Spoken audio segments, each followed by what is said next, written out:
Muy bien. Doctora. Deme un segundo, chicos, que se nos olvidó empezar a grabar. Ya. Dime. Sí, yo había leído también en el libro, pero que decía que era como una función no deseada, por llamarlo así, porque decía que el sistema linfático se encargaba de como propagar o, como diseminar o propagar procesos neoplásicos. Esa sería una función negativa, pero es cuando nuestro sistema linfático no está funcionando adecuadamente, porque recuerden que todos los conductos linfáticos pues se conectan tanto en todas partes de nuestro cuerpo. Entonces, si tenemos, por ejemplo, células neoplásicas, entiéndase algún tipo de cáncer, y el cuerpo no es capaz de hacer la fagocitosis, de destruir estas células malignas, pues van a utilizar los conductos linfáticos para poderse diseminar, y es así como se crean las famosas neoplasias. Entonces esto sería como el contra del sistema linfático cuando no funciona adecuadamente. Luis Pedro. Sí, yo quería decir de que va a transportar los glóbulos blancos. Muy bien, entonces básicamente lo que es el sistema linfático es un sistema que tiene muchas funciones, ¿de acuerdo? Y estas funciones van desde protección a nosotros mismos, o sea, crear anticuerpos, destruir células malas, eliminar células que no están bien formadas o bien divididas, ser una barrera ante las células malignas o cancerígenas, ¿de acuerdo? A mantener la cantidad de líquido dentro de los conductos. Estas son como sus funciones en general, ¿verdad? ¿Y cómo estaba constituido? Pues está constituido por la linfa, que es el líquido del sistema linfático, los conductos linfáticos, que son las vías por donde circula la linfa, y pues esto va a estar distribuido en prácticamente todo nuestro cuerpo. Los únicos dos lugares donde no tenemos sistema linfático o ganglios linfáticos, ¿dónde es, chicos? El cerebro Y la placenta y cerebro. Cerebro y placenta. Perfecto. ¿Por qué no tenemos ahí en la placenta, Suseli? ¿Qué se te ocurre? La verdad no estoy segura. Una idea. ¿Qué se te ocurre? Porque se desecha, ya no nos sirve después del... Bueno, no sé, no estoy segura la verdad. A ver, ¿alguien más? ¿Qué se le ocurre? Tal vez porque los anticuerpos o el sistema o el mecanismo de defensa lo obtenemos a través de la madre cuando estábamos pequeños. Otra forma. ¿Lourdes? Tal vez porque ahí no tendría que entrar nada. En el cerebro no tendría que entrar ningún microorganismo, ni en la placenta. Entonces, o sea, no tendría que haber necesidad de que eso sucediera. Ok, Lourdes tiene razón. En el cerebro pues tenemos la barrera. ¿Cómo se llama nuestra barrera que tenemos? Hematoencefálica. Hematoencefálica. Correcto. Y esa pues lo único que va a permitir es el paso de sangre, ¿sí? Luego cualquier otra sustancia o molécula grande pues no va a permitírsele el paso. Y en la placenta, aparte de que es un órgano que sale, ¿verdad? Que se retira después de un cierto tiempo, esta está ocupada por el bebé, y al nosotros tener un bebé que actúa como cuerpo extraño dentro de la madre, si tuviéramos sistema linfático en esta área, es más probable que nuestro cuerpo ataque y reconozca a ese bebé como un cuerpo extraño. Por eso es que en estas dos áreas no existe sistema linfático. Bueno, ¿qué pasa cuando hay un mal funcionamiento de nuestro sistema linfático? Aparecen desde las famosas alergias, inmunosupresiones, enfermedades inmunológicas o autoinmunes, como se conocen, como entiéndase el lupus eritematoso sistémico. Hay rechazo a los tejidos trasplantados y está el cáncer, ¿verdad? La propagación del cáncer. Entonces, todas estas enfermedades nos pueden dar cuando nuestro sistema inmunológico o linfático no funciona adecuadamente. Somos incluso hasta más propensos de estarnos enfermando. Bueno, el sistema linfático lo vamos a dividir en órganos primarios y en órganos secundarios. Entre los primarios, pues está la médula ósea y el timo. ¿Y saben por qué son órganos primarios, Anika? No, no estoy segura. A ver, Arturo José.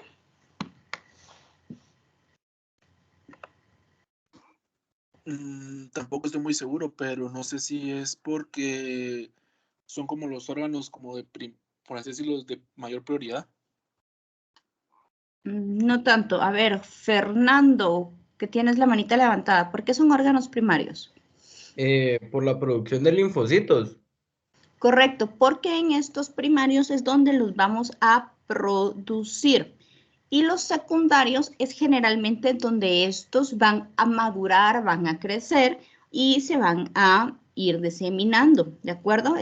Los secundarios incluyen el vaso, los ganglios linfáticos como tal, los tejidos asociados a mucosas que están en el sistema pues, gástrico principalmente. Entonces, todo esto es en general lo que es el sistema linfático. Bueno, aquí solo les puse la diferencia entre ganglios de origen primario y ganglios de origen secundario. Como habíamos dicho, los primarios ayudan a su maduración, a su creación, ¿verdad? Y estos se ven especialmente la médula y el timo, mientras que los secundarios es donde van a madurar y van a crecer. Cuando hay alguna falla, por ejemplo, alguna leucemia, generalmente debemos de ir a buscar al origen de donde se desarrollan los linfocitos, o sea, la médula, para ver cómo está la cantidad de linfocitos, si es que salen menos o salen deformes los linfocitos, para ver qué tipo de leucemia tiene nuestro paciente y cuál es el pronóstico de este paciente. Bueno, ahora ya pasando propiamente a la parte semiológica del tema, vamos a ver que cuanto más superficial es un ganglio, es más accesible. Carlos Humberto, ¿a qué nos referimos con esta oración?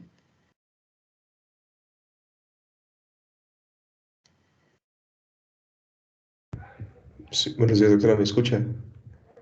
Sí, te oímos. Ok, disculpe que tenía problemas de internet, pero yo asumo que tal vez es más fácil para la exploración, la palpación en específico. Es más fácil para el médico acceder a ese ganglio. ¿Nos podrías dar un ejemplo de un ganglio accesible? Disculpe, ¿me lo puede repetir, doctora? ¿Nos puedes dar ejemplos de una cadena ganglionar accesible?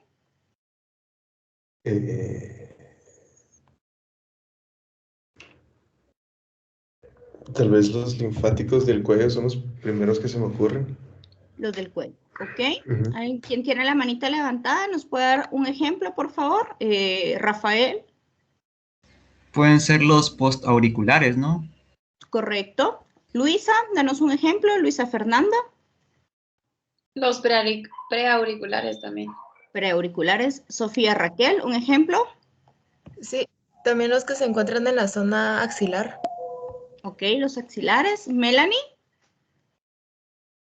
Sí, yo también iba a decir los de axilar, pero los de la ingle también. Los de la ingle, perfecto. Y, a ver, María Cristina, un ejemplo.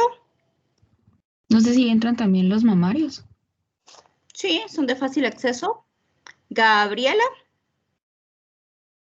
Los supraclaviculares. Ok.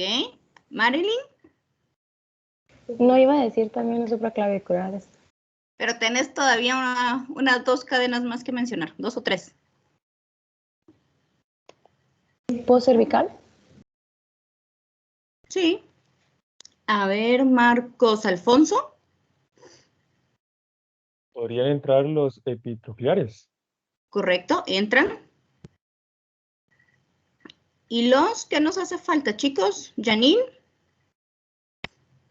Yo iba a decir los epitocleares, pero los popliteos, ¿no? Los popliteos nos hicieron falta. Todas las que ustedes me acaban de mencionar son cadenas ganglionares que son accesibles. ¿Por qué? Porque están más hacia la superficie de la piel, ¿verdad? Pero si yo les pido que me evalúen los ganglios mesentéricos o los ganglios pélvicos o testiculares, ¿creen que los vamos a poder evaluar o que podemos sentirlos de una manera más fácil que las cadenas anteriores?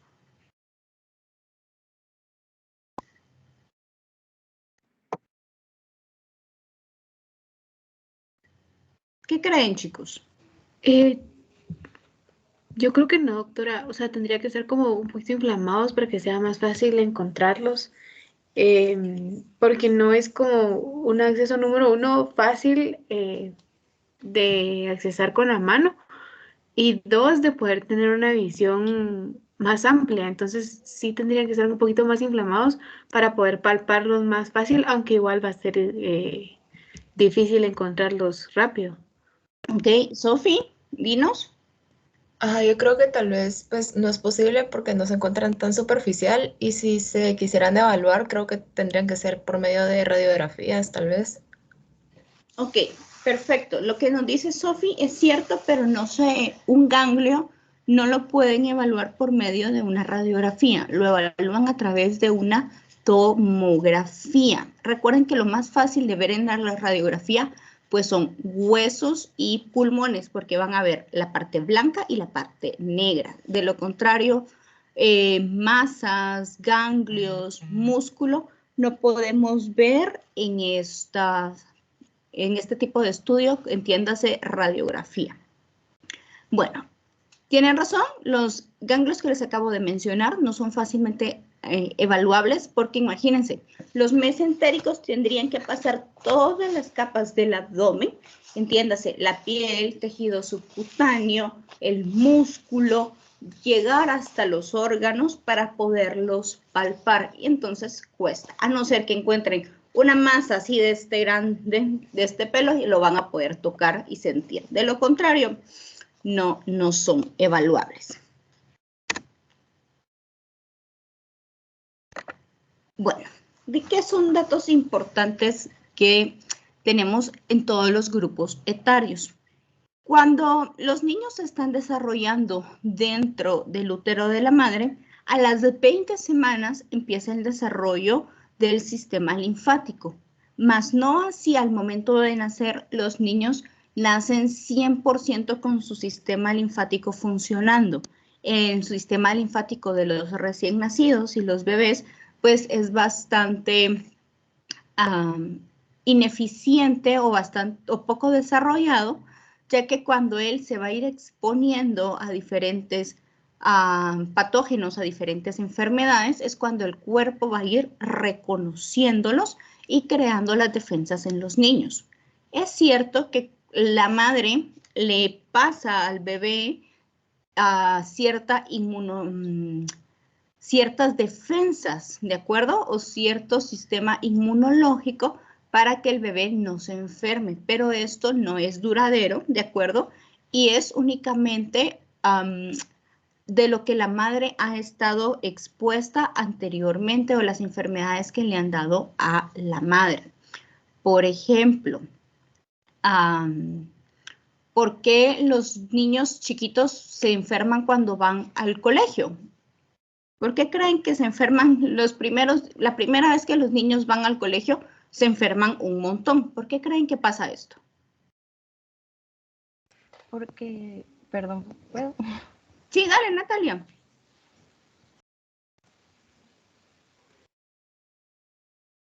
Es que soy Giselle, entonces no sé si Para puedo. Giselle. Ajá. Perdón. Va primero Natalia y después Giselle. Ok. Porque yo pienso que ahí es donde tienen el primer contacto con una cantidad de bacterias y no está como la mamá atrás diciéndoles, ay, lávate las manos o está cuidándolo. Entonces, por eso es que se enferman más. Es una causa, muy bien. Giselle. Yo también iba a decir eso porque a veces los niños están muy resguardados en la casa, entonces cuando se exponen a las bacterias ya empiezan a crear como que su inmunidad a ellas, entonces se enferman más. Correcto. ¿Y Rafa?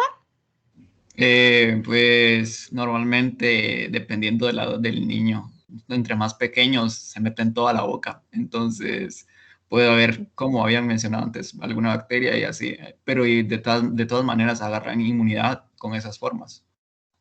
Correcto. O sea, ¿es correcto o es bueno que pues se estén enfermando, que está en cierto grado tengan contacto con bacterias para que su cuerpo vaya reaccionando y teniendo inmunidad ante diferentes patógenos, ¿de acuerdo? Y cuando uno los manda al colegio por primera vez, fijo, todos los niños se van a enfermar porque las bacterias de mi casa pueden no ser las mismas que de la casa de Andrea, por ejemplo, ¿de acuerdo? Entonces, si alguien en la familia de Andrea está con gripe, ese niño va a ir a contagiarles gripe a todos los demás niños y se van a enfermar y van a reconocer como la versión de los virus de la casa de ella, ¿sí? Luego viene la familia de Ana Paulina, se enferman también de gripe, va ese niño, disemina la gripe en el salón de clases y que todos los niños se van a enfermar. Entonces van a ir reconociendo diferentes patógenos a los que van a irse volviendo más fuertes y el cuerpo va a saber contra qué pelear. Bueno, su libro habla que todo niño menor de 2 años puede presentar como normal ganglios a nivel inguinales, occipitales y postauriculares. Esto hace la mención su libro si el niño, que es normal, si el niño no presenta algún otro síntoma, entiéndase, fiebre, disminución del apetito, talla corta, disminución de la actividad física, ¿de acuerdo? Esto es normal en ellos. Si tiene algún síntoma, ya no es normal y hay que investigar qué le está pasando a nuestro chiquito. Luego, todo niño mayor de 1 año, si se le encuentran ganglios submandibulares, cervicales, tanto anteriores como posteriores, siempre hay que indagar de que no esté enfermo de algo, porque ya no es frecuente que ellos los tengan en estas áreas. Y esto es como regla general, tanto en niños como en adultos, cualquier ganglio que se encuentre supraclavicular, o sea, arriba de la clavícula, es sugestivo de un proceso neoplásico que hay que estudiar. Eso es en cuanto a los lactantes y a los niños. Ahora, ¿qué pasa con las mujeres gestantes? No se sabe a ciencia cierta cómo funciona o cómo cambia el sistema inmunológico, pero se sabe que hay un cambio para que el cuerpo de esta mami no reconozca al feto o al bebé como algo externo y no lo ataque, porque si lo llega a atacar, pues va a provocar un aborto, ¿de acuerdo? O sea, las células creen que es algo malo y van a matar a ese feto y pues obviamente hay que sacar al bebé ya fallecido. Entonces, se sabe que el sistema inmunitario de las gestantes cambia para la protección del bebé.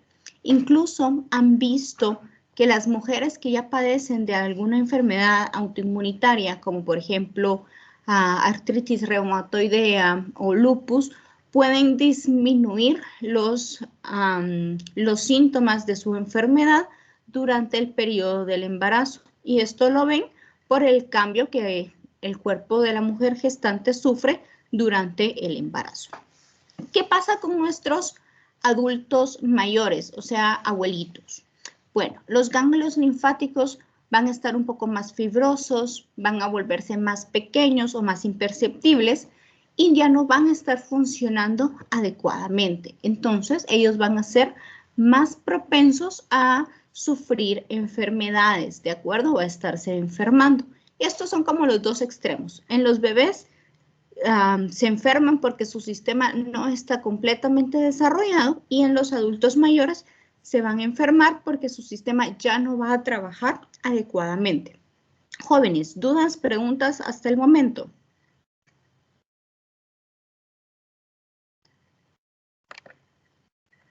Doctora. ¿Sin dudas? Todo claro. Todo bien hasta ahorita, doctor.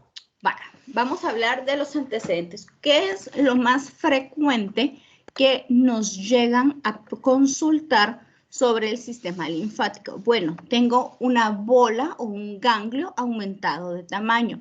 Generalmente los pacientes les van a decir, es que miren, le siento bolitas debajo de la mandíbula o le siento bolitas en la axila. Esas bolitas, entiéndase que son generalmente los ganglios linfáticos, ¿de acuerdo?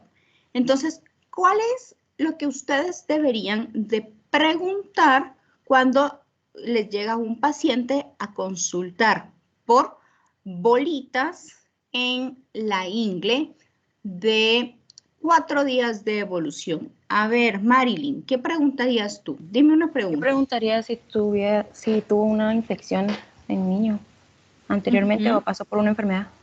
Ok. Déjenme ver, ¿quién tiene manitas levantadas? ¿Carla? Preguntaría si ha tenido fiebre. Muy bien. Ana Patricia, ¿qué preguntarías? ¿Cuándo comenzó la inflamación? ¿Cuándo lo notó en la pierna? Perfecto. Cindy. Si presenta algún dolor. José Pablo. Sí, yo también iba a decir que sí presentaba algún dolor, pero también podría ser si hay alguna como factores que agravian o que mejoran. Ok, Jorge Antonio. Es que está en tratamiento de quimioterapia o antibióticos. Ok, Francisco Bach. Sí, digamos, igual si presenta dolor las bolitas. Ok, Karen. Si también observa que si presenta como enrojecimiento o si al palpar siente sensibilidad. Ok, ¿y Gabriela? Si está caliente. Caliente. Muy bien. Entonces, todo lo que me acaban de decir es correcto que debemos de preguntar. Aquí les voy a recordar otra vez el mnemotécnico Alicia o los 7 atributos, ¿de acuerdo? Tenemos que ver cuándo inició, dónde se localiza, si solo donde la señora nos dijo los presenta o hay en algún otro lugar. Los síntomas locales de esas famosas bolitas, dolor, eritema, calor, hay estrías en la piel. Si ha presentado también fiebre, pérdida de peso, es muy importante para que pensemos en un tipo de cáncer. Si presenta sudoraciones, ¿de acuerdo? O escalofríos. Si ha sido expuesto a cirugías previas o presenta alguna infección o una enfermedad como tiene gripe, una infección de garganta, o si consume algún antibiótico en este momento o está expuesto a quimioterapias. Todas estas son preguntas que ustedes les deben ir haciendo a este tipo de pacientes, ¿de acuerdo? No importa si es pediátrico, si es un adulto o si es un adulto de la tercera edad. Otra cosa por la que nos llegan a consultar mucho es un edema en la extremidad, o sea, llegan porque tienen una pierna o un brazo hinchado, ¿sí? Esto es importante saber si es solo de un lado, o sea, solo en mi brazo superior derecho, o es en ambos brazos. Si amanece, desde que amanece, está hinchado, o sea, es constante durante todo el día, o es intermitente, amanezco bien en el día y en la noche es cuando se me hincha. ¿Cuánto tiempo dura esta hinchazón y desde hace cuánto tiempo comenzó con esta molestia? Por ejemplo, si tengo alguna enfermedad predisponente como un problema renal, cardíaco, he sufrido alguna cirugía, he tenido algún trauma, padezco alguna enfermedad venosa, soy diabética, hipertensa, ¿de acuerdo? Todo eso predispone a edema en las extremidades. Y obviamente si presenta síntomas asociados como el calor, el eritema y las úlceras. Siempre es importante que ustedes recuerden que para cada molestia del paciente tenemos que interrogar para lograr llegar y armar ese rompecabezas que él nos está contando. Bueno, luego vamos a seguir con los antecedentes médicos. ¿Qué es importante indagar? Indagar si ha tenido exámenes radiológicos previos como tomografías, si le han hecho estudios para tuberculosis, si le han transfundido sangre por algún motivo, si sufre de alguna enfermedad crónica, si lo han operado, si sufre de infecciones a repetición o recurrentes, por ejemplo, todos los meses se enferma de la garganta, si tiene algún trastorno en su inmunidad o alguna alergia. En cuanto a cirugías, por ejemplo, a las mujeres que tienen cáncer de mama, cuando les quitan una mama y les quitan la cadena ganglionar axilar, pueden tener como complicación un edema en el miembro inferior del lado donde lo operaron. Por eso es importante indagar si ha estado expuesta a alguna cirugía. Luego, en familiares, también si se han hecho algún estudio de radiología, pruebas de tuberculosis, transfusiones, si sufren enfermedades crónicas, si hay problemas hereditarios de enfermedades alérgicas o de enfermedades inmunitarias. Y por último, en los biopsicosociales, si ha viajado, si consume drogas intravenosas y sus antecedentes de enfermedad sexual, ya que lo que pueden estar viendo de ganglios a nivel inguinal sea una enfermedad de transmisión sexual. Bueno, estas serían como las preguntas generales que ustedes harían a cualquier paciente. Pero, ¿qué pasa si tenemos un paciente pediátrico? Anika, ¿qué preguntaríamos en un paciente pediátrico, aparte de lo que ya acabamos de ver? Creo que podemos preguntar también si se ha desarrollado correctamente, si su crecimiento ha sido normal. ¿Correcto? ¿Qué más? Las vacunas, si ya lo vacunaron de pues todas las que se ponen después de nacer. Ok, las vacunas para la edad, ¿correcto? Luis Miguel. Sí, yo también pensaba de que tuviera la madre VIH, se la transmitiera al hijo, ¿verdad? ¿Algo más que se También les ocurra? gonorrea o alguna otra enfermedad de transmisión sexual. Sí, incluso las enfermedades del grupo TORCH, la madre se las puede transmitir a su hijo. A ver, ¿alguien más que Tal vez sí ha perdido el apetito y no hace como que las actividades que suele hacer el niño. Ok, Wagner. Pues yo iba a decir lo mismo que Sofía, que como qué actividades últimamente ha hecho, o si ha, por ejemplo, si jugaba antes demasiado, si ha reducido como que esa es su actividad y como qué alimentos, o bueno, cuál es su alimentación, porque también depende de la manera en cómo lo alimente la mamá. Correcto, la alimentación pues es muy importante en todos, especialmente en los pacientes pediátricos. Toda la información que recabemos, tanto de la madre como del bebé, es importante, o del paciente pediátrico. Por eso tenemos que indagar los antecedentes prenatales, perinatales y postnatales.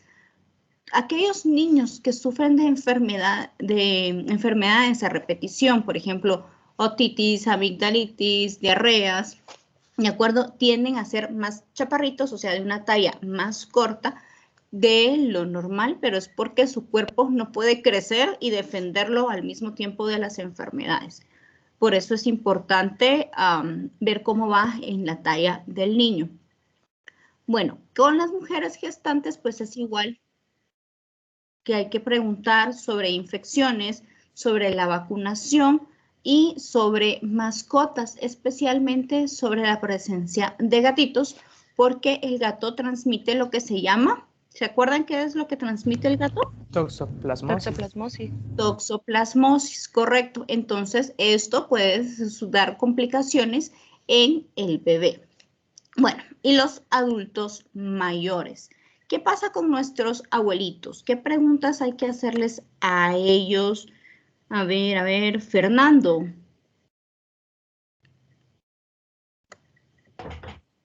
¿Me escuchan? Es que, ¿sí me escuchan? Sí, te oigo, Fernando, habla.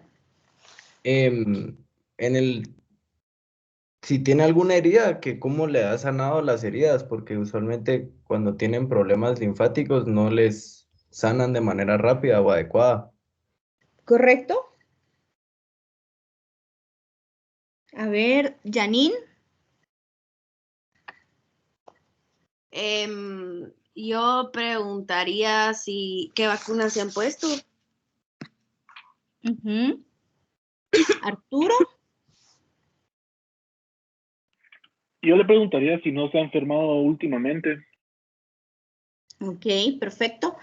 Entonces, básicamente las preguntas son iguales. ¿Qué tanto se enferma? Si está enfermo últimamente. ¿Cómo sanan sus heridas? Generalmente ellos, como bien nos decía su compañero, tardan en sanar, especialmente si son diabéticos, las heridas van a tardar en sanar mucho más tiempo. Bueno, vamos a pasar a la parte de la exploración. A ver, cuando yo me refiero a qué técnica semiológica utilizamos para explorar el sistema linfático, ¿de qué técnicas estoy hablando, Jorge Antonio? La palpación, la observación y esas dos. El sistema linfático, solo esas dos podemos hacer. Pero vamos en orden. Primero tenemos que ver, o sea, realizar la observación o la inspección. Cuando realizamos la inspección, ¿qué cosas buscamos? ¿Qué tenemos que ver en un ganglio? El tamaño. El tamaño.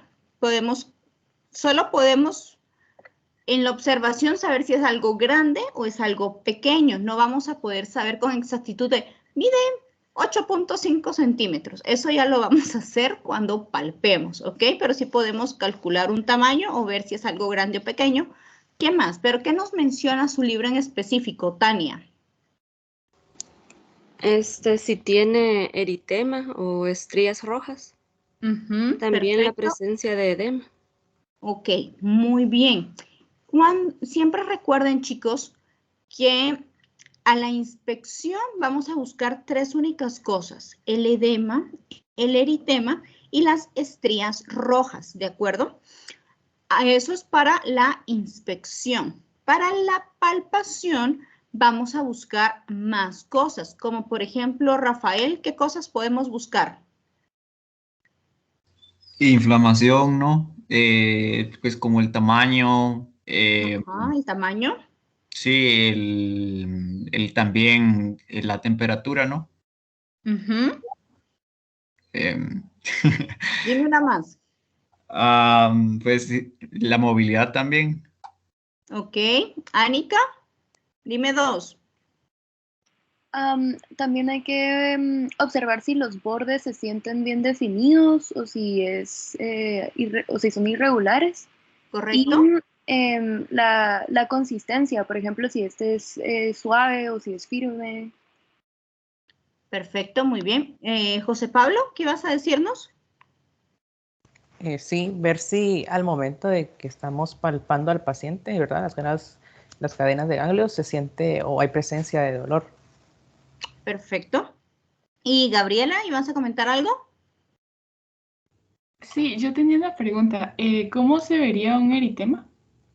Eritema, que lo mires que si está rojo o es de una coloración normal, nada más. Si la piel, o sea, imagínense que tengo ganglios preauriculares, ¿sí? Si alrededor, o sea, mi oreja, mi cachete está rojo o se mantiene del mismo color que el resto de mi cara. Eso es ver eritema en el área. Y las estrías rojas pues son líneas que tú vas a ver especialmente sobre el ganglio, y eso es como pues defines o miras una estría roja. Y el edema es si está hinchado, ¿de acuerdo? O no está hinchado. Gracias. No sé si solucioné tu duda. Sí, gracias. Bueno, entonces, recuerden chicos, sistema linfático, 2 técnicas de exploración semiológica. La primera, la inspección. En la inspección buscamos 3 cosas: edema, eritema y estrías rojas. Luego, la siguiente técnica es la palpación. Vamos a buscar el tamaño. Para el tamaño necesitan una regla o una cinta métrica y van a agarrar de borde a borde para medir ese ganglio linfático. Es importante saber el diámetro. Generalmente los ganglios pequeños o menores a 1 centímetro pueden ser secundarios a un proceso infeccioso, entiéndase alguna gripe o alguna amigdalitis, y a los ganglios de mayor tamaño pueden ser secundarios a un proceso neoplásico. Entonces sí es importante medirlos. Segunda cosa que se investiga, la palpación, la consistencia. Para la consistencia, pues hay que apretarlos, tocarlos para saber si es duro, es suave, móvil. Si lo agarran y lo mueven, tratan de moverlo hacia los lados, hacia arriba y hacia abajo. De acuerdo, generalmente si es un ganglio que está unido o es una masa unida a tejido o al músculo, esta no se va a mover. Si es una ganglio libre, pues va a ser un poco más móvil. El borde, ¿es completamente liso o es irregular? ¿Ustedes conocen lo que son las canicas, chicos? ¿O los 5? Sí, doctora. Sí, doctora. No somos tan pequeños, díganme. Va. Entonces, cuando ustedes tocan una canica, ¿esta qué borde tiene? ¿Cómo se siente? Dura. Liso. Liso. Dura, es de Plano. consistencia dura y de borde liso, ¿correcto? Pero, por ejemplo, si tocamos una piedra pome, que son esas blanquitas que se deshacen, ¿cuál sería la consistencia y los bordes? Áspera e Áspero. irregular. Correcto, áspero e irregular. Entonces, lo mismo tenemos que hacer al momento de la palpación de los ganglios. Bueno, si cuando yo toco esto, al tocarlo le produce dolor. Normalmente los ganglios que están inflamados o secundarios a un proceso inflamatorio o a una infección producen un poco de dolor a la palpación, más no los ganglios neoplásicos. Y obviamente el calor, o sea, saber si el área donde está el ganglio está más caliente que en la otra área del cuerpo. ¿Y cómo se mide el calor en un área, chicos? Con la parte posterior de la mano. Parte posterior de la mano. ¿Cómo así? El dorso de la mano. Con el dorso de la mano, correcto, con esta área. Entonces, esto es lo que buscamos a la palpación. ¿Qué equipo necesitan? Pues una regla o una cinta métrica y un rotulador. Generalmente, cuando usamos el rotulador es para tratar de definir una cadena ganglionar e irla marcando. ¿Dudas en cuanto a la exploración física de esta área? Yo tengo una duda. Para el calor, los únicos que son calientes son los de inflamación e infección, o también los neoplásicos. No, los neoplásicos no tienden a ser calientes. Solo los primeros 2. Gracias. Bueno, también tenemos la nomenclatura de las 9 S para poder describir un ganglio. Que lo hagamos como lo acabamos de hablar anteriormente. En esta forma está súper bien, ¿de acuerdo? Esta es otra forma si ustedes quieren ser un poco más precisos y detallados. Miran, tienen que describir el tamaño, el sitio o la localización donde lo encontraron, si puede exprimirse o apretarse el ganglio, la forma que tiene, esto es importante, saber si es completamente redondo o ya presenta una forma irregular, síntomas asociados que presente dolor, fiebre, si se disemina, o sea, si es un ganglio único o hay más que encuentran así como en ramificación, la superficie, o sea, si es una superficie lisa o es una superficie rugosa, si es suave y si presenta o no sensibilidad dolorosa. Bueno, vamos a hablar un poquito de los ganglios que son inflamados y los ganglios que son de origen neoplásico. Vamos a tener que, las características que tenemos que comparar van a ser la consistencia del ganglio, los bordes, si son móviles o no, la presencia dolorosa, el tamaño y si fluctúan. Generalmente todos los ganglios inflamatorios o inflamados van a ser aquellos secundarios o incluso secundarios a una infección, ¿de acuerdo? O secundarios a alguna cirugía o alguna enfermedad, ejemplo, una amigdalitis, ¿de acuerdo? Van a ser blandos, de bordes lisos, móviles, si van a provocar dolor a la palpación. El crecimiento, como les decía, no es mayor a 1 centímetro y van a ser fluctuantes. Mientras que un ganglio completamente neoplásico, o sea, secundario a un cáncer, a una leucemia, este es duro, es irregular, no es móvil porque ya se pegó o se fusionó a los tejidos, no va a provocar dolor. Estos ganglios crecen rapidísimo y obviamente son mayores a 1 centímetro y no fluctúan. Esta es básicamente la comparación general para saber si es algo neoplásico o no es algo neoplásico. Bueno, ¿qué debemos de recordar? Importante. Perdón, Karen, ¿ibas a hacer una pregunta? Sí, tenía una duda, pero no es como curiosidad. ¿Existe una posibilidad de que un ganglio, o sea, que supere más de 1 centímetro, o sea, existe la posibilidad de que sea como, o sea, que sea inflamatorio o algo así, o no? Habría que estudiarlo, si es un ganglio único o si se disemina, o sea, hay más ganglios a su alrededor.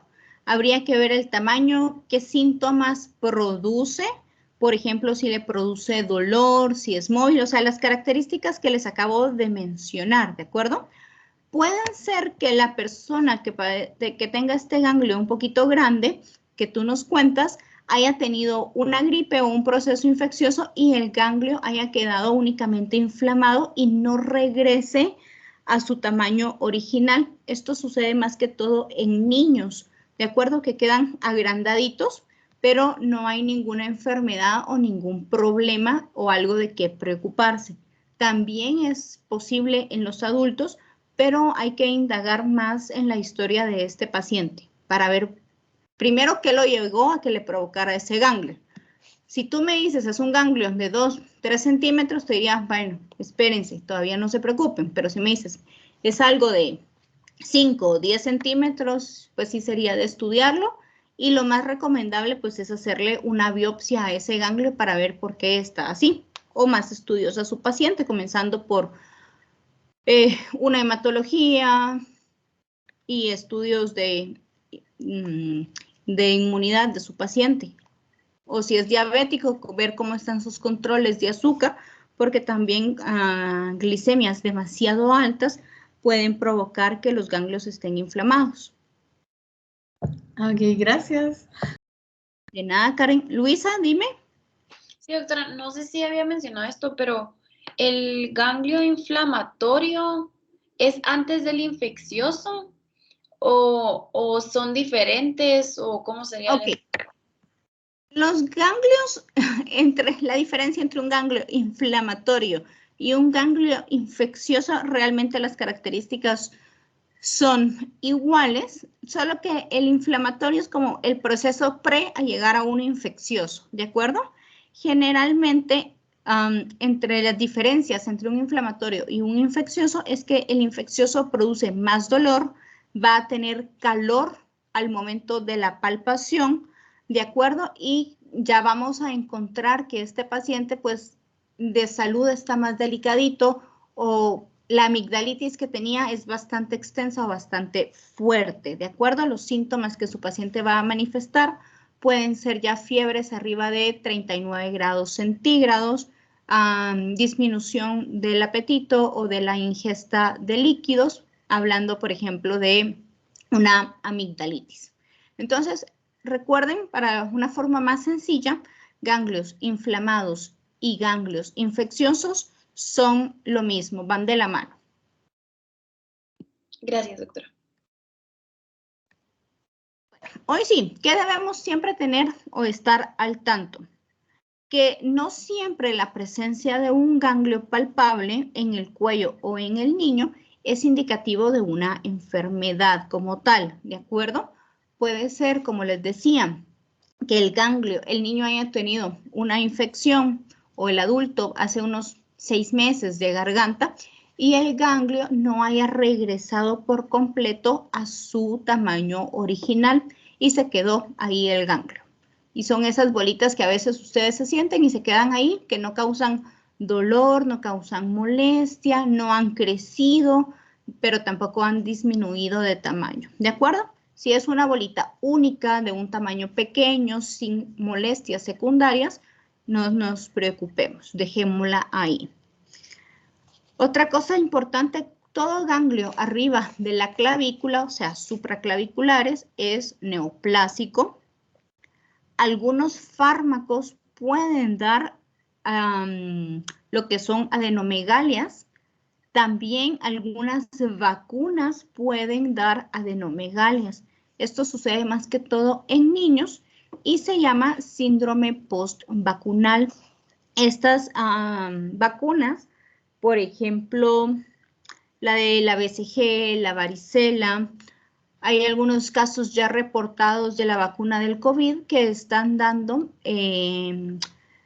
ganglios aumentados de tamaño y pues es una forma de cómo el cuerpo está reaccionando en ese momento a la vacuna que se le está colocando y es completamente normal con el tiempo, entre 2 a 3 semanas tienden a desaparecer o a regresar a su normalidad. También, por ejemplo, hay enfermedades, especialmente en niños, como la rubiola, el sarampión, la hepatitis, que dan ganglios muy generalizados en lo que es a nivel cervicales, ¿de acuerdo? Pero siempre deben de investigar más en la historia clínica para decir, ¿me preocupo o no me preocupo? Bueno, aquí vamos a ver otro esquema, pero en este esquema únicamente están las cadenas o las áreas que vamos a examinar a la exploración física, como por ejemplo, en cabeza tenemos los occipitales, los postauriculares y los preauriculares.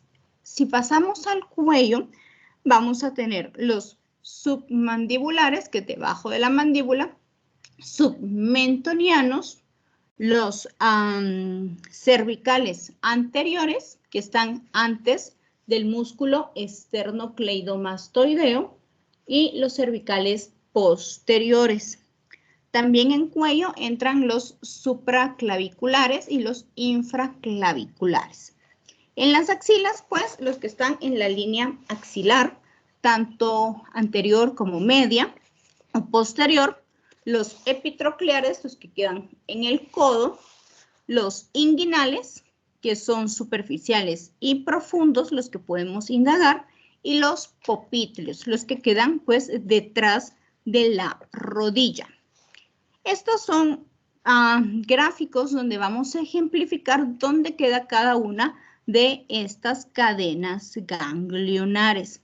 Si se dan cuenta, los que señalan a nivel del abdomen, que son los preaórticos o los mesentéricos, o en el caso de las mujeres, los pélvicos, recuerden que no son de fácil acceso, a no ser que ya sean demasiado grandes, secundarios a un cáncer, los vamos a poder ver. Para indagar esto, necesitamos el estudio de la tomografía. Bueno, jóvenes, ¿dudas hasta el momento?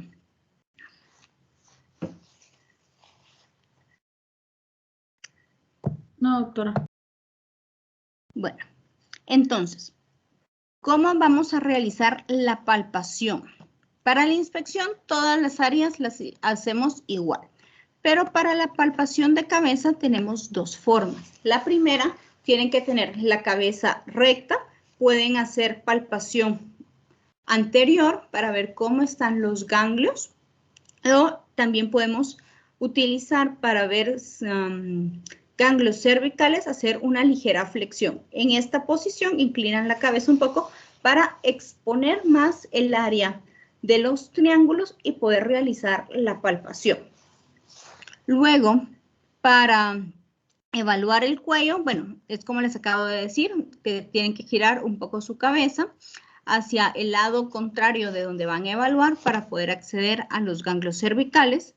Para la axila hay diferentes formas. Su libro menciona que el paciente tiene que elevar su brazo y ustedes con su mano no dominante tienen que sujetar el brazo del paciente y ya con la mano dominante realizar la palpación. Esa es una forma. Cuando miremos mamas, van a ver que también podemos pedirle al paciente que coloque su mano detrás de la cabeza y ustedes realizan la palpación. Para los epitrocleares, vamos a pedirle al paciente que extienda el brazo en esta forma y nosotros vamos a buscar en el codo, donde está el huesito del codo, de acuerdo a la articulación, vamos a buscar lo que es el ganglio. Para los inguinales hay dos formas. En ambas tienen que tener a su paciente acostado, boca arriba, obviamente sin ropa interior, lo deben de cubrir con una sábana clínica y realizan primero con las piernas rectas de su paciente en esta posición. Imaginen que estas son las piernas, realizan la palpación. Si no pueden o no lo sienten claramente en esta forma, pueden pedirle a su paciente que flexione un poco la extremidad así en forma de 4 hacia afuera para agrandar más el área y que quede de una manera más expuesta. La papitlia, siempre su paciente tiene que estar acostado, elevan un poco la pierna y la flexionan a nivel de la rodilla para buscarlo posterior a la rodilla, los ganglios. Su libro menciona que junto a la evaluación del sistema linfático debemos de evaluar el vaso. El vaso en este momento no les voy a hacer ninguna mención porque nosotros lo evaluamos o lo aprendemos cuando evaluemos abdomen. Pero sí recuerden que el vaso forma parte también de la evaluación del sistema linfático. Hay que ver si está o no agrandado de tamaño. Bueno, aquí les pongo diferentes imágenes de patologías de los ganglios. La primera imagen es una linfangitis aguda, o sea que el conducto linfático está inflamado. Si se dan cuenta, presenta una línea roja. Luis Miguel, descríbeme esa imagen, por favor. Pues lo que puedo observar es una línea roja bien definida que se presenta a lo largo del brazo. Se presenta con una curvatura. El grosor no se puede decir exactamente, pero yo imagino que es como alrededor de unos 2-3 centímetros más o menos de grosor de la línea. Y yo puedo decir eso, más que todo, doctor. Y que, bueno, tiene un poco de inflamación, pero es más que todo de los vasos, ¿verdad? Del vaso linfático. Ok, perfecto, Luis Miguel. Con el segunda imagen es un linfangioma. La linfangioma, pues, es una malformación congénita de los vasos linfáticos que están dilatados o más grandes. Refiere su libro que el 75% de estas enfermedades se origina a nivel cervical y el resto, pues, a nivel inguinal. Ana Patricia, trata, por favor, de definir este linfangioma que presenta el bebé. El paciente presenta una normalidad en el área del cuello, del lado. Yo creo que se basa más en la inspección porque por el tamaño podemos observar que es muy grande y que claramente el paciente está teniendo problemas. Sí, pero aquí no me la describiste, solo me dijiste que era muy grande. Descríbeme, ¿qué ves? Descríbeme qué, perdón. Describe qué ves en esa imagen. ¿Cómo ves ese problema que me acabas de decir?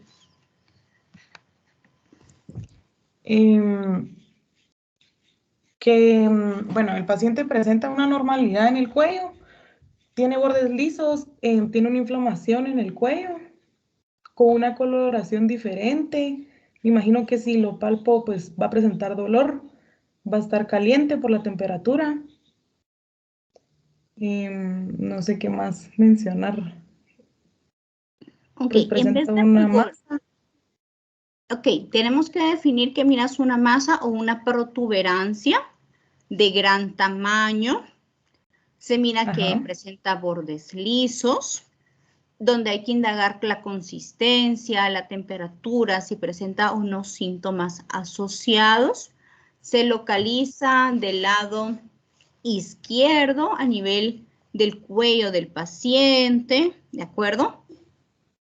Cuando yo les pido que me describan una imagen, les estoy pidiendo que me hablen de lo que están viendo. Por ejemplo, de qué color miran la piel, de qué tamaño, si es grande, si es pequeño, de cómo creen que van a encontrar esa lesión, de acuerdo de todos los apartados que hemos visto que se indagan tanto en la inspección como en la palpación. Anika, háblame del linfoedema. ¿Qué miras? ¿Cómo lo miras? Bueno, podemos ver los dos brazos de un paciente. Solo uno de ellos pues, se encuentra muy inflamado. En el brazo que está más inflamado podemos ver que la piel pues tiene una coloración distinta, tal vez un poco eritematosa. Y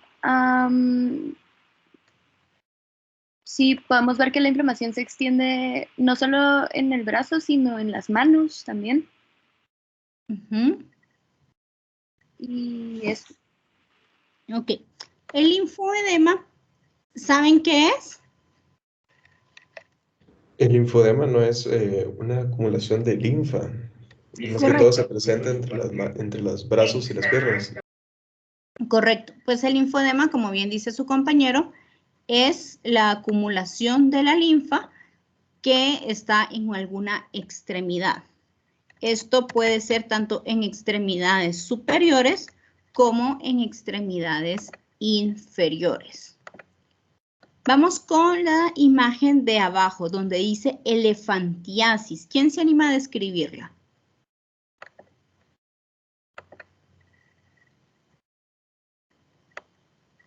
Juan Carlos, dale.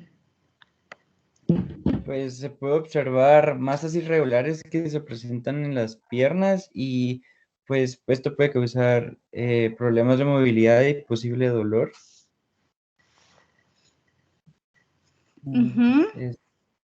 Y solo. Solo. Wagner, ¿cómo lo describirías? Pues como había dicho mi compañero, que como se ven grandes masas en las extremidades inferiores, donde también se puede observar que es un poco áspera, por lo que se vea como que algo blanco y no va a poder, no permite caminar al paciente y bueno, le costaría caminar y como que, por ejemplo, en las masas donde como están juntas en las líneas, algunas veces como que no se limpian bien ahí, entonces presentaría un poco de suciedad o algo así. Ok, podrían tener, sí, es cierto, en las uniones de estas masas, pues se acumula la suciedad o la grasita, o cuando se bañan no lo secan bien y pueden provocar pues áreas de eritema, de escoriación o de lesiones en piel. María Alejandra, dime.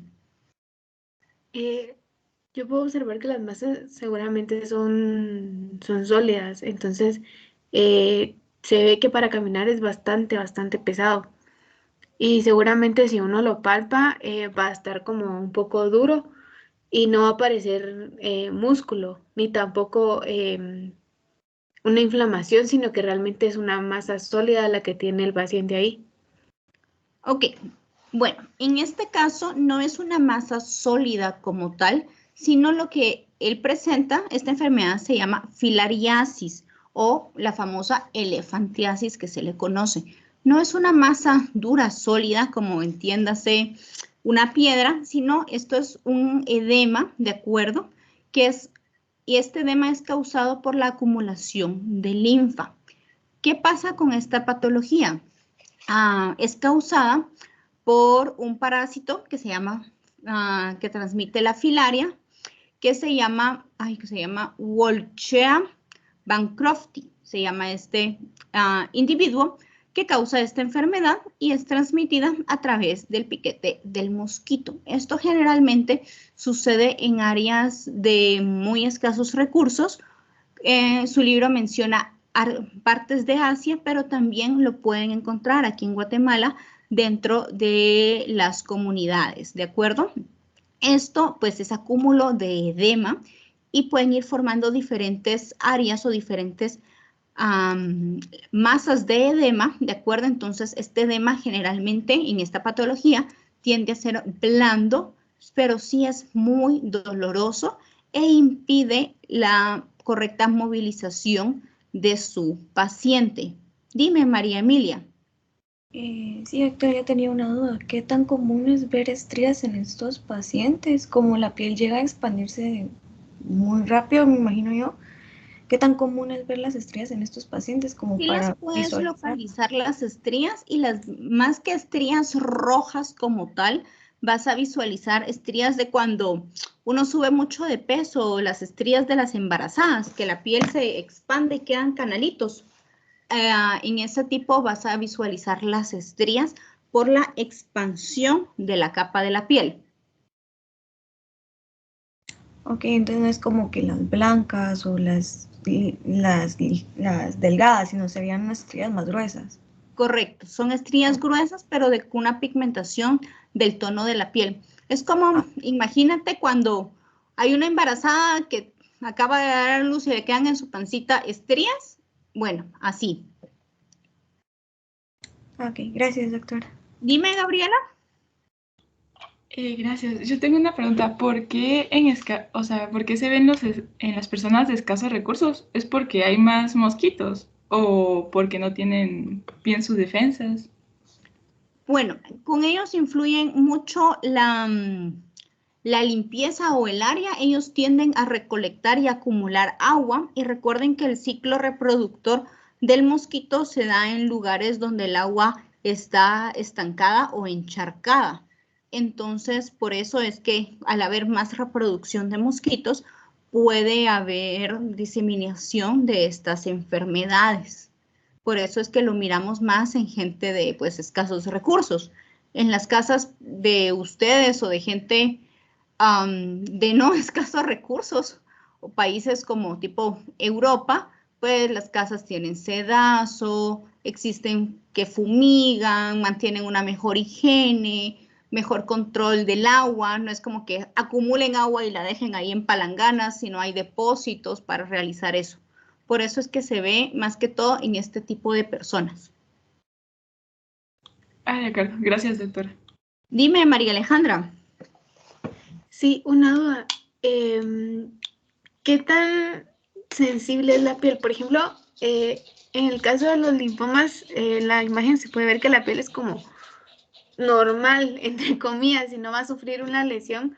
Por ejemplo, si se topa con algo, no es fácil que se rompa la piel o que se lastime. ¿Qué tan sensible es la piel en estas patologías? ¿Sí se ve afectada o no? En esta patología, ¿te refieres a la elefantiasis o a cualquier patología de las que hemos hablado? A todas de las que hemos hablado, porque como existe una inflamación y expansión de la piel, se estira. Y a mí me pasó, yo tuve un accidente y se me inflamó la mano. Cabal tuve acumulación de linfa. Y si yo me pasaba algo con un poquito de filo, me cortaba y me dolía mucho porque sí estaba muy sensible mi piel, pero no sé qué tan común es esto. Ok, esto pues va a depender de las causas de qué es lo que te está llevando a hacer este linfoedema. Por ejemplo, si es un ganglio neoplásico o una masa, generalmente no es tan dolorosa y tú la puedes tocar o la puedes rozar y no va a causar problemas en el paciente. Por ejemplo, si es por acúmulo de linfa como el linfoedema, la elefantiasis, la linfangitis aguda, pues estos sí van a ser más dolorosos para el paciente o más incómodos para el paciente.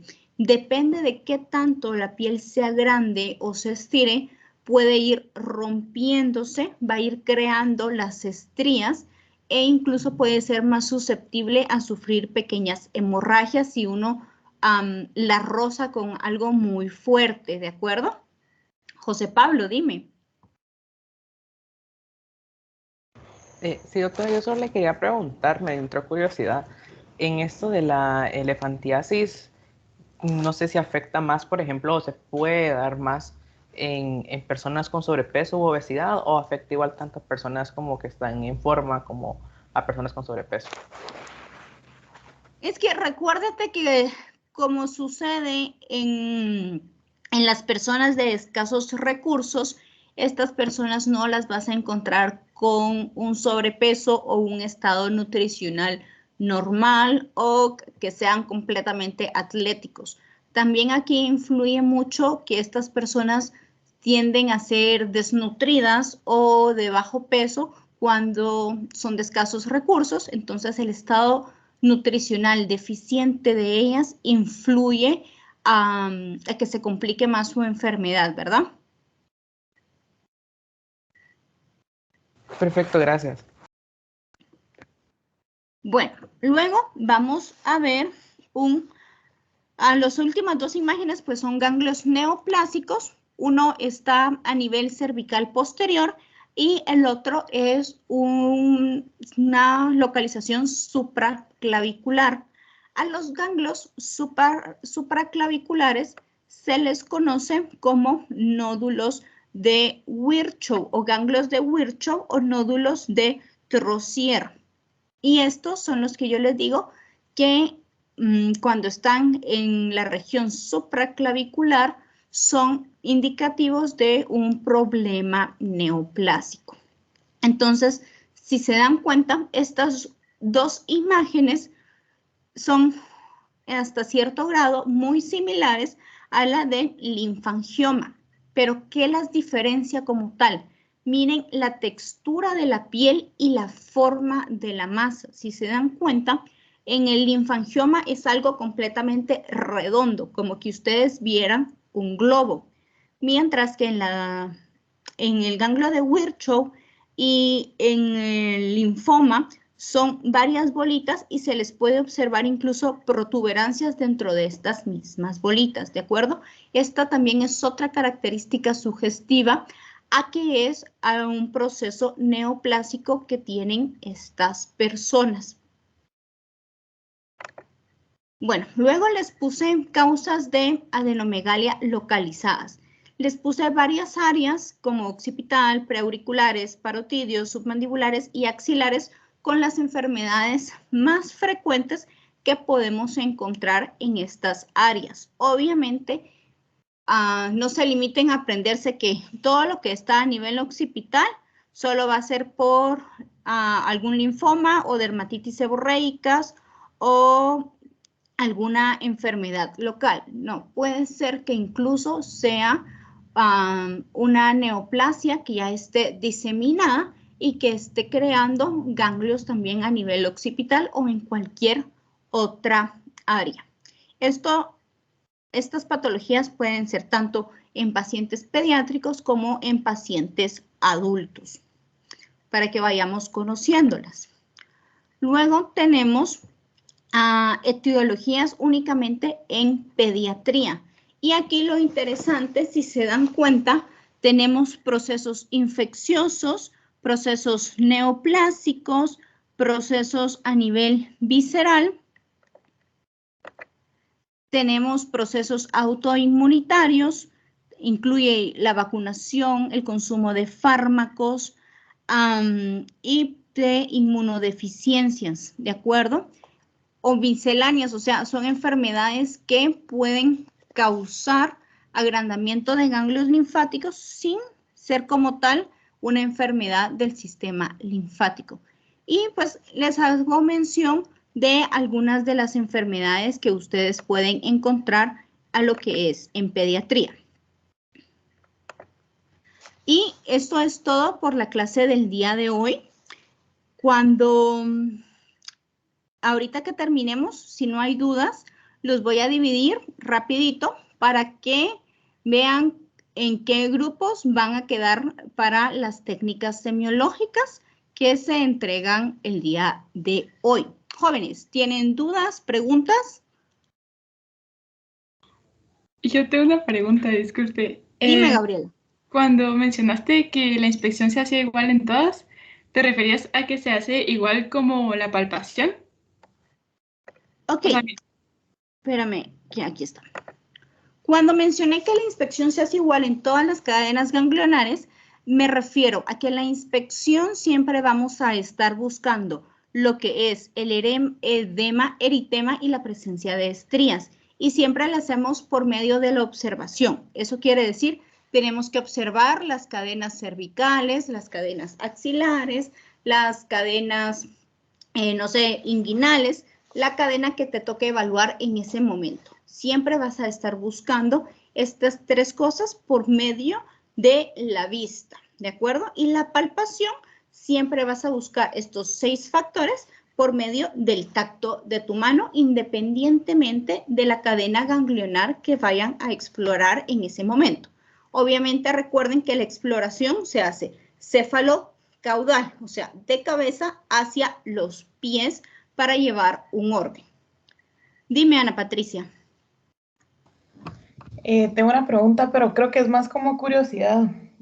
Las embarazadas, cuando tienen alguna enfermedad autoinmune, como usted mencionó, como que se mejora en cierto grado como su situación, ¿verdad? Y en el libro menciona que llegan como a un tipo de equilibrio durante el embarazo.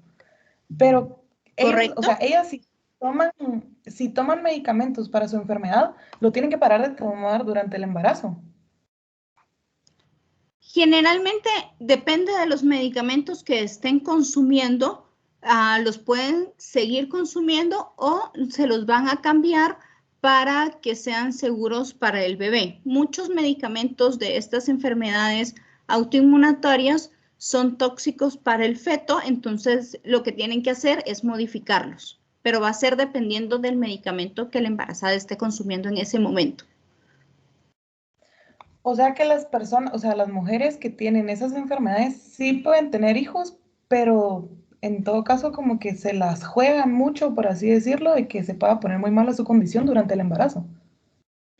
Mira, por ejemplo, una persona con artritis reumatoide, pues ella a nivel de su sistema reproductor femenino no tiene ningún problema. O sea, ella puede quedar embarazada, pero su sistema inmunológico pueden haber dos cosas, que lo normal es que se apacigüe, se calme y no ataque al feto, o que se vuelva loco y ataque al feto, provocando la muerte del mismo.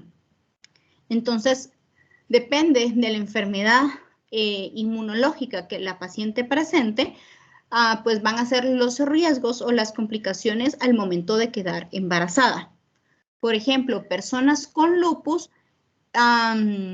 cuesta o es un poquito más difícil que queden embarazadas y su sistema inmunológico tiende a volverse o a sobreactuar al momento de estar embarazadas.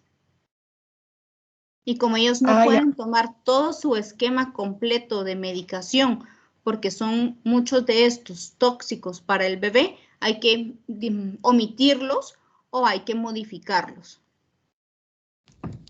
Ok, gracias. De nada, Ana Patricia. ¿Alguna otra duda, chicos? Karen, dime. Sí, estos grupos que usted va a armar para las técnicas semiológicas van a ser para todo el semestre. No, todas las semanas vamos a tener diferentes grupos para que no se me malacostumbren. Ok, gracias.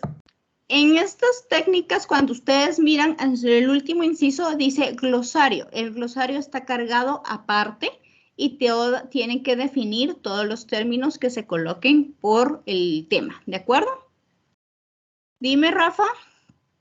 Disculpe, doctora, yo tenía duda porque es que estaba leyendo las instrucciones de las guía, las técnicas semiológicas y me dio duda porque todos tenemos que subirlo el trabajo o no.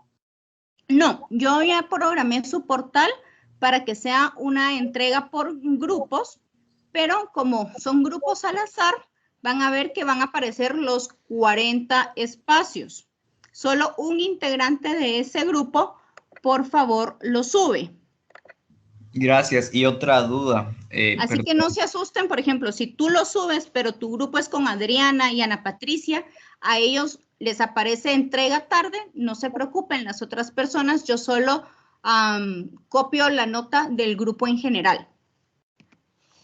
Ya, gracias. Y otra duda, perdón, rapidito. Estaba viendo que en lo de los casos clínicos había una instrucción que decía en los casos clínicos donde se evidencia un copy-paste del trabajo de otro compañero serán ambas anuladas, por lo que debe trabajar de manera individual con su grupo asignado. Eso de trabajar de manera individual con su grupo asignado no mucho lo entendí y me confundí. Ok, por ejemplo, Rafael, tú eres un grupo y Ana Patricia es otro grupo. Y los dos me resuelven la pregunta 1 exactamente igual redactada, con las mismas palabras, los mismos puntos de puntuación donde van, ¿de acuerdo? Y la respuesta es exactamente la misma. Eso indica que se pudieron haber copiado, ¿de acuerdo? Generalmente cada grupo y cada persona formula sus oraciones de manera muy particular y muy diferente, ¿sí? Entonces, a pesar de que sean las mismas respuestas que ustedes tengan que poner, les voy a dar un ejemplo. Una respuesta puede ser, la paciente se encuentra taquicárdica porque tiene una frecuencia cardíaca arriba de 120 latidos por minuto. Creemos que esta frecuencia es secundaria a que la paciente presenta fiebre y que la paciente presenta dolor. Eso me pudo haber respondido tu grupo.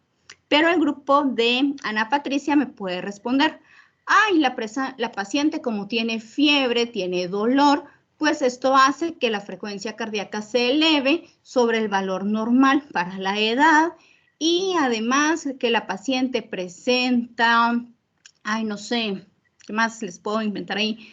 Además que la paciente presenta ansiedad y se encuentra muy nerviosa al momento de la evaluación. Si se dan cuenta, las respuestas son bastante similares, pero la forma en que ambos grupos las redactaron es completamente diferente. A eso me refiero cuando les digo que cada uno debe de contestarlo con sus propias palabras, con su grupo.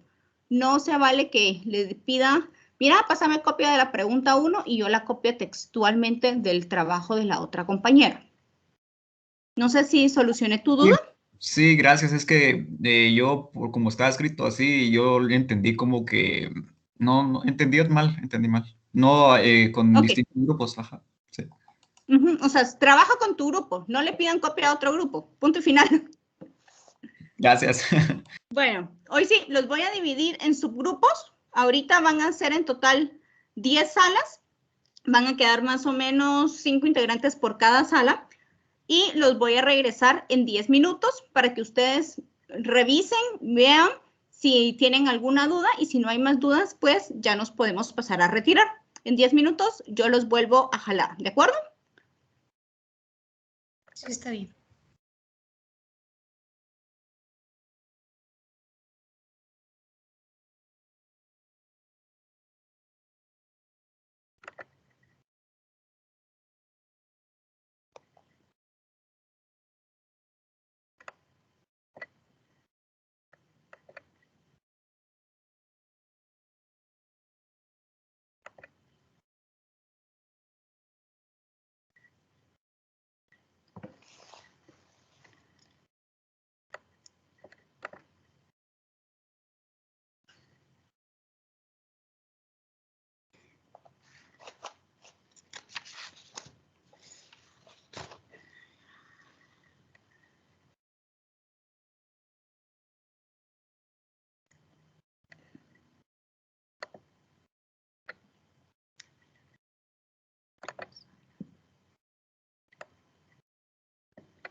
Ujú.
Doctora, Dime.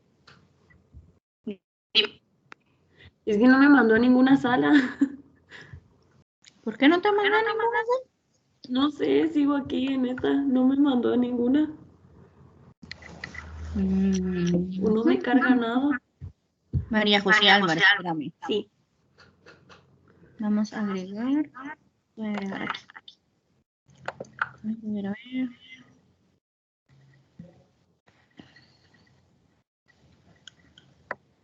No me deja agregar. ¿Por qué?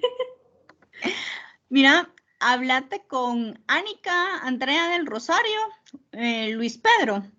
Ah, ok. ¿Sí los ubicas? Sí, sí. Va, ellos están en la sala 1. ¿Te vas a unir con ellos, por favor?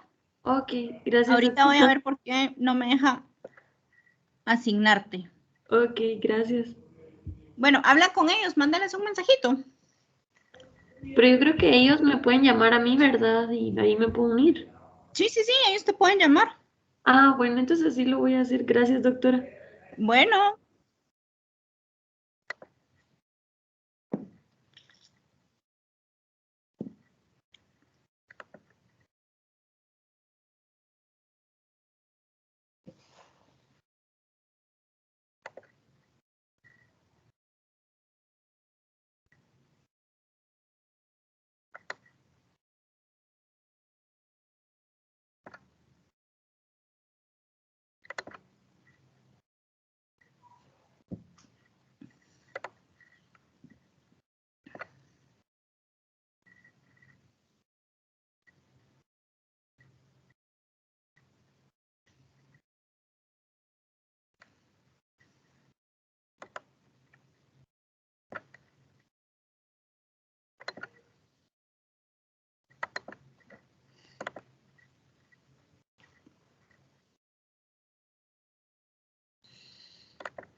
Hola chicos, solo vamos a esperar a que todos los demás regresen y vamos a solucionar dudas. ¿Cómo les Doctora. fue? ¿Se lograron organizar? Sí, gracias. Solo yo tengo una duda de Sí. caso clínico. No sé si le puedo preguntar ahorita o al final de la clase. Yo también, doctora, porfa. Va, si es del caso clínico, quedémonos al final. Vamos a solucionar primero técnicas semiológicas. Ok, gracias. ¿Dudas hasta el momento de técnicas semiológicas? Dime, ¿quién tiene la manita levantada? ¿Wagner? Yo tengo una duda sobre los gestantes, cuando son como consideraciones. Yo estaba buscando, pero no en sí yo no encontré como que consideraciones especiales de los gestantes. No sé si... Ok. Esa parte de grupos etarios está al principio del capítulo, cuando hablan sobre las características de cada niño, de cada grupo etario, lo que yo les puse de datos interesantes. Esto, mira. Ok. Gracias, doctora. De nada, Wagner. Dime, Suseli. La rúbrica la dejamos ahí en el documento. Sí, igual yo la rúbrica la voy a cargar al portal y sobre la rúbrica se las voy a calificar, no tengan pena. Y en cuanto a lo del número de páginas, ¿eso también es para el glosario o qué pasa si nos pasamos de páginas? No pasa nada, no se preocupen. Ok, Sí, gracias. solo que por favor no me van a mandar 20 páginas. Ok. María Emilia. Sí, doctora, en la pregunta número 3, ¿solo colocamos en esas dos enfermedades o ponemos todas las que están en el libro? No, solo las que te mencionan en la técnica, por favor, que son esas dos. Gracias. Wagner. ¿Tienes No, otra doctora, duda? perdón. No, ahí deja mi mano levantada. Ok. ¿Lourdes? Sí, doctora, solo en la pregunta número 5, que es por cada grupo etario, en la exploración física, colocar así como las consideraciones. Por ejemplo, en lactantes tendría que ser así como que se considere que ganglios de menor diámetro a 0.5 centímetros no es preocupante, o lo del cordón umbilical, ¿a eso se Correcto. refiere? Toda la información que tú encuentras en la primera parte del capítulo, que yo se las resumí Bueno. pues en esta tabla que te estás viendo en este momento. Muchas gracias, doctora. Adriana.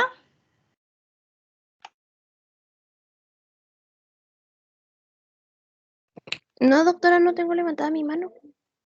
Ah, no, es Adriana, perdón, Adriana María. Sí, mi pregunta es si tenemos que en la pregunta 3 solo se tienen que poner las preguntas que haríamos con el mnemotécnico Alicia, ¿verdad? Correcto. En este caso solo con el mnemotécnico Alicia. Por ejemplo, A y su pregunta. L su pregunta.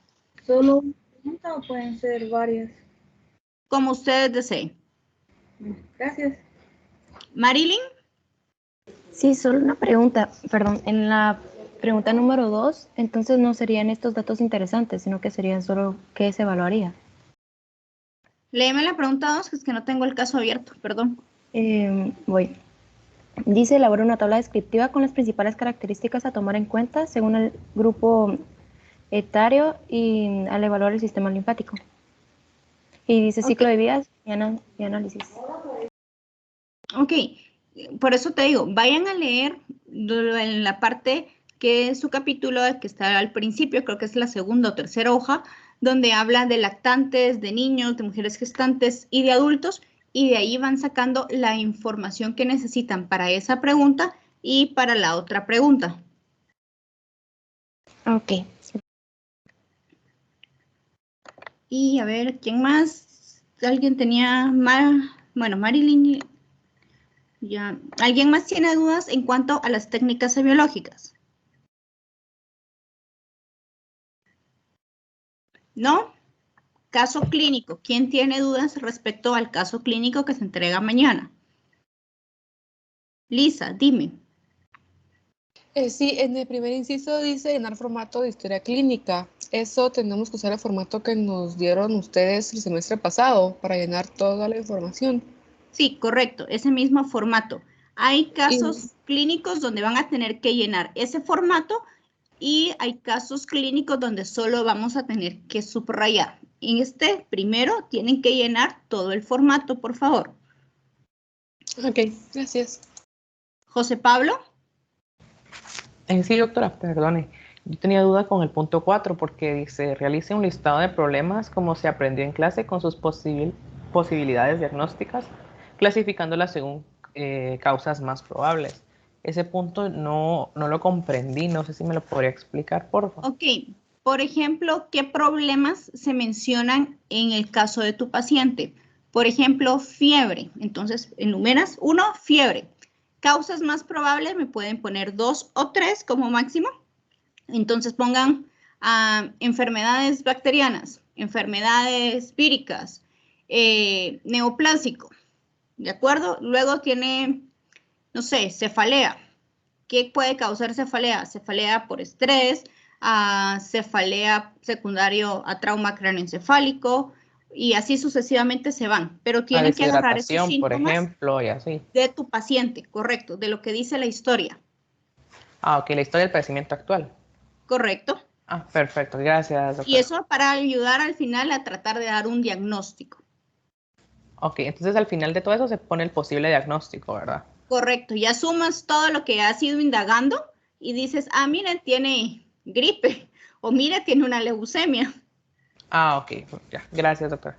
De nada, José Pablo. Melanie. Sí, en la última de hacer el cuadro de la leucemia mieloide aguda, cuando dice tip es recomendación, ¿verdad? ¿Dónde es la revisión bibliográfica? Sí, cabal. En donde dice pronóstico, eso es diagnóstico. No, el diagnóstico es, por ejemplo, leucemia. El pronóstico depende del tipo de leucemia, van a tener un mejor pronóstico o van a tener un pronóstico malo con cantidad de vida reducida, ponete 2, 3 meses, dependiendo del tipo de leucemia que tenga tu paciente. Ese es el pronóstico. O sea, ok, entonces, sí, cabal. Antibióticos o si va a sonar feo, pero si se va a morir o no tu paciente de esa enfermedad, ¿de acuerdo? O sea, digamos, si caballo busqué en internet el pronóstico de eso y me salía como de 5 años a 20 o algo así. Entonces, eso sería. Sí, es que las leucemias, el pronóstico van a ir dadas dependiendo de la edad en que le da al paciente y del tipo de la leucemia que es. Entonces, hay leucemias que son de buen pronóstico, quiere decir que responden bien a quimioterapia y pues el paciente sale adelante, y hay leucemias que no responden adecuadamente. Este caso es un paciente pediátrico, pueden meterse en la página de la UNOP, ahí van a encontrar bastante información de esta patología. Va, gracias. Y tip es recomendación. Correcto. Va, gracias. De nada, Melanie. Adriana María. Sí, solo me quedó duda de algo de la 4. La pregunta 4 es la porque le preguntó José, realice el listado de problemas, pero es, digamos, hay que hacer un listado de problemas que usted dijo máximo 3, ¿verdad? O mínimo. No. El listado de problemas, todos los que tú encuentres en la historia clínica, y de ese listado de problemas que tú saques, por ejemplo, si tu paciente llega por fiebre, que es el primer síntoma o el problema, de ese vas a desglosar de 2 a 3 posibles diagnósticos. ¿Sí? O sea que de cada problema hay que desglosar un diagnóstico. Correcto. Aunque no tenga que ver, no tiene que ver como entre todos, sino que solo de ese problema, no de todos los problemas que escojas. Lo ideal es que al final logres casar todos los síntomas que tiene tu paciente y dar un diagnóstico definitivo. Estamos ahorita armando, el propósito de eso es que ustedes logren armar piezas para dar diagnósticos precisos en su paciente. Imaginen que este es un paciente de verdad y que ustedes son los doctores de este paciente y le tienen que dar a la mamá pues un diagnóstico de qué es lo que le está sucediendo a este niño con la información que tienen en el caso clínico. Ya, gracias. De nada. Bueno, ¿alguna otra duda, chicos?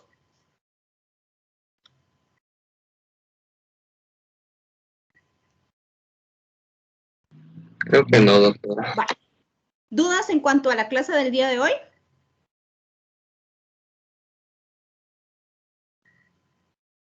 No, gracias. No, Bueno, espero que les haya gustado, que hayan aprendido. Lo siento, me gusta hablar mucho. Y los que ya no tengan dudas se pueden desconectar. Solo las dos chicas que pedí que se quedaran era Natalia y Andrea Pineda, por favor. Quédense un ratito, vamos a hablar y los demás ya se pueden desconectar, jóvenes. Muchas gracias por todo, los miro el día lunes. Gracias, doctora. Feliz día. Adiós, doctora. Gracias, doctora. Adiós, chicos. Feliz día. Feliz día. Gracias, doctora. Mucho gusto de verla.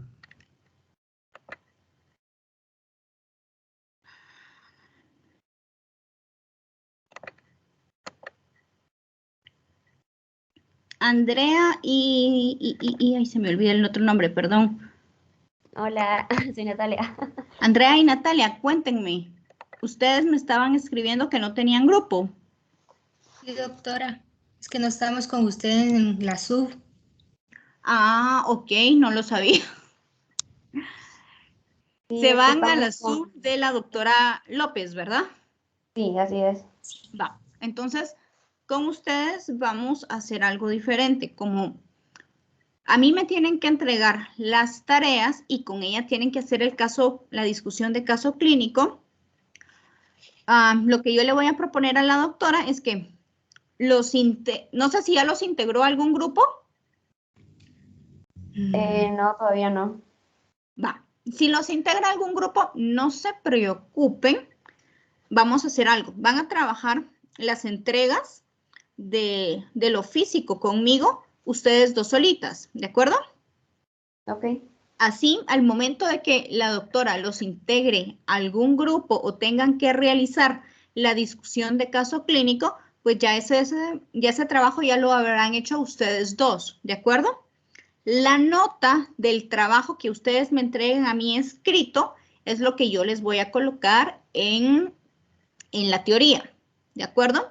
Todo lo que a ella le entreguen en laboratorio va a pasármelo al final ella para hacerles la carga sumativa de los 25 puntos para su teoría. ¿De acuerdo, chicas? Sí, está bien. Ok, Entonces, todo lo que ella les pida para laboratorio, trabajos en grupos, prácticas, preprácticas corto, pues va con la doctora López. Todo lo que yo les pida para teoría va conmigo y ya después nosotras cuadramos los puntos, ¿oyeron? Sí, gracias. En este momento sigan trabajando solas. Yo le voy a contar siempre a la doctora López, ¿verdad? Que van a trabajar así para que no haya pues ningún problema con sus compañeros o que se sientan sus compañeros que no están siendo apoyados por ustedes, ¿verdad? Ok, doctora. Entonces, ahorita en lo de la guía y casos clínicos y eso, entonces lo trabajamos nosotras dos. Solo los casos clínicos, chicas. Ah, Las ok, va. técnicas semiológicas, como esas sí se entregan conmigo y las miramos aquí conmigo en clase, eso lo hacen en los grupos que se fueron ahorita. Sí, doctora. Entonces, el caso me clínico. entendieron, ¿verdad? Sí, el caso clínico se lo entregamos, podemos hacerlo entre nosotras dos o individual. No, entre las dos. Trabajen en perfecto. parejas. Sí, Ah, sí. ok, súper. Sí, normalmente hubieran estado metidas en un grupo, pero como no están conmigo en laboratorio, no les voy a poder calificar cómo están discutiendo, ¿verdad? Entonces solo les voy a trabajar lo que ustedes me entreguen en físico. Está bien. Entonces háganlo en parejas y solo el caso clínico es en pareja. Las técnicas semiológicas es en el grupo que se acaba de formar para esta primera entrega. Ok, doctora. Gracias. Vaya pues. Gracias, Con cuidado, doctora. chicas. Gracias, doctora. Feliz día. Feliz día.